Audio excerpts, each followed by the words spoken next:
jail cell, then my deal with the jail. I make music, I make movies, I need time. Seth, I was also curious, was your mom a cashier at Woodward's? She totally was.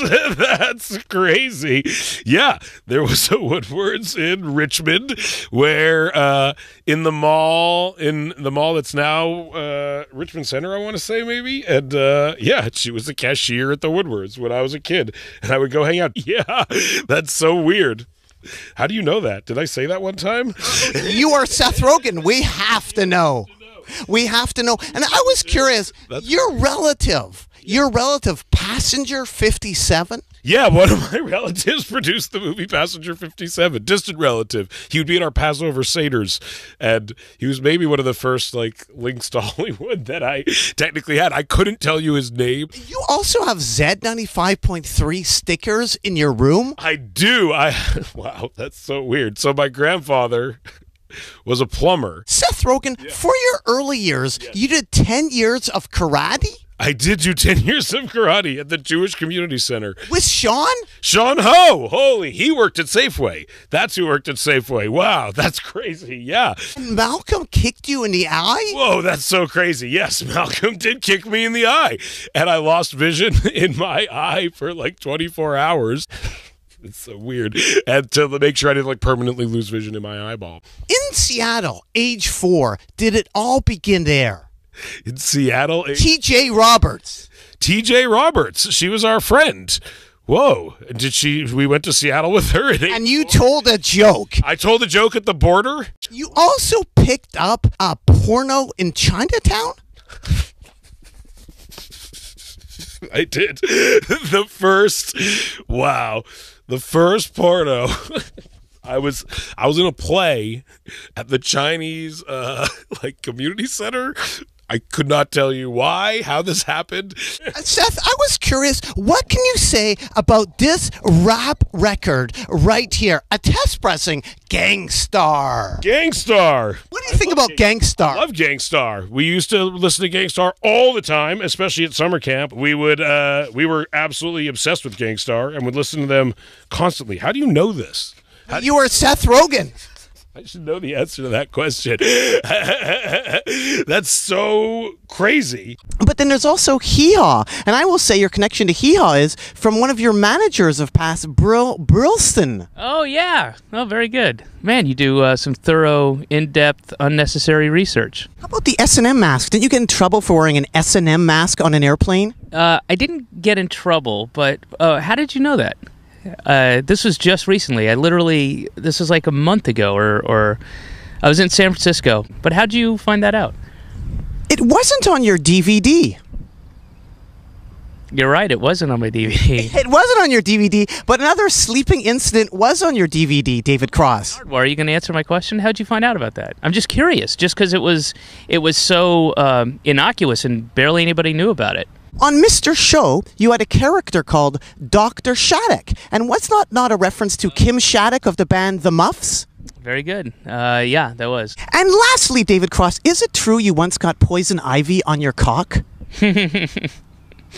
Wow. How did... All right, when the camera's off, I'll find out this stuff. Yeah, well, not so much my cock, but all over my back and my feet. I laid down in it. It was a hot Georgia night, and who were the other people involved in the sketch? Like, you had different little tidbits of information out there, like the Norton wedding. For people that don't know, could you explain a bit about this Christ conforming? Because this is genius. This is like the Queen haters in reverse. Well, thank you very much for saying that. Good reference. I can't believe you know about the Queen haters. Aziz, how did your brother meet Master P? Oh my God, my brother did meet Master P. This is why I was really psyched to do this, because I know you dig deep. So my brother is one of the silliest, most interesting people I know. Is Matthew your manager? Is he from Canada? My tour manager, Matthew. He is Canadian. He's from Edmonton. And he was on Unsolved Mysteries? Yes, how do you know that? That's really good, because I don't think that's been on the internet. Or maybe I tweeted about it once. But yes, it's the most amazing fact ever. I was obsessed with the show Unsolved Mysteries. Is it true, Whitney, that you once auditioned in a towel? Yes! You really Googled deep. You Googled hard. Whitney, you gave up showering. I gave up showering. You gave up showering. Are you just deducing that based on the way I smell right now? No, in Why Men Go Gay in L.A. Why did you remember? What? Okay, so is this your thing? You just find the most esoteric things? I haven't thought about that in 8 years. What products were you paid to do test focusing with? That's a good question. God, you are really good at this, actually. Thank you, Banyan Productions. Oh my gosh. How do you know all this stuff? Banyan Productions. That's when I was in college. I used to work for this production company in Philadelphia. Whitney Campbell, Christy Hinman, Bethany McHugh, and Katie Dennehy. How do you know that? Where do you, like, what's happening? Roanoke Catholic Celtic. I might start crying. Oh my God. These are literally like some of my best friends from like when I was in like 8th grade. Bethany McHugh was my, oh my God. And the grade 10 honor roll with Hillary Lewis. How did you find, does Google just have all this stuff? Or, I mean, you're amazing. Do you get paid for this? You're Whitney Cummings. We have to know this stuff. This is so well, I just have to say, most interviews, like, I dread them, and you probably sense that from me in the beginning because you answer the same questions over and over again, and people ask about the same things. You started on Punk'd, you did What's It Like Being a Woman in Comedy. It's like the same questions, and it gets so monotonous, and you're, like, blowing my mind right now. Who are you? Oh, I'm Chris Hardwick, but I've been watching you for like a decade and a half. Please tell me about the drunk calling, Chris. Whitney Cummings, I have a gift for you here. Right here. It is Gil Scott-Heron. How do you... And Jamie. Wait. What? Jamie XX. You love them, don't you? No, I do, but how do you know that? How do you know that? Did I say this somewhere? Are we falling in love? You love vinyl. Are we together now? Wait, okay, so how do you know this? Have you been in my house? Were you into Joanna Wendt at all? How do you know that? I'm obsessed with Joanna Wendt. I can tell people about Joanna Wendt. I'm going to stop like being surprised by your awesome questions. Okay, Joanna Wendt is a performance artist. Lived in the Sterling Apartments? I lived in the... How would you know that? Yes, I lived in the Sterling Apartments. Whitney Cummings, you like Bistro Francais in D.C.? Okay, how do you know that? That's weird. This is a restaurant that me and my family would go to like regularly in DC. I don't even know if it's still open. That was like my favorite restaurant in Georgetown. It's called Bistro Francais. I don't know. I've never mentioned that in an interview, I don't think. But you have taken a shit on your mom's lawn? Yeah, when I was 17 years old. How did you know that? Can only I see you, Nardwuar?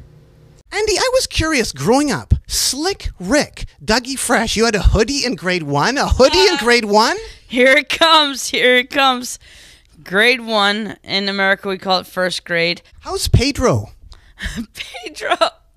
Oh, man. You never disappoint, Nardwuar. Andy Milonakis, your sister, is she into face painting? She is into face painting. This guy's good. Yeah, she's like an art. She's an artist. She likes to face paint. She likes to write poetry. And you were obsessed with Hitler's face, weren't you? Yes, I was. Where'd you hear that? Yeah, there was a period there where I was drawing Hitler's face a lot. Unfortunately, it was at Hebrew school. You like sandwiches, don't you? I love sandwiches. How does he know? What type of sandwiches do you like? I love cheese. I know you like cheese. You know, I love club sandwiches. Those are my favorite. Don't you have a Kanye West diss song? I do have a secret Kanye West diss song. I never released it because when he dissed SNL on Power, he said "fuck SNL" and the whole cast. I was still writing on SNL, and so I made a diss song, but I never released it. I just made it to maybe get hype on the internet from it. Baby girl, what you doing with your man? I just popped up saying 50,000 in Japan. Hey, you know what I'm saying? I ain't do no plan, baby. You did. Next time.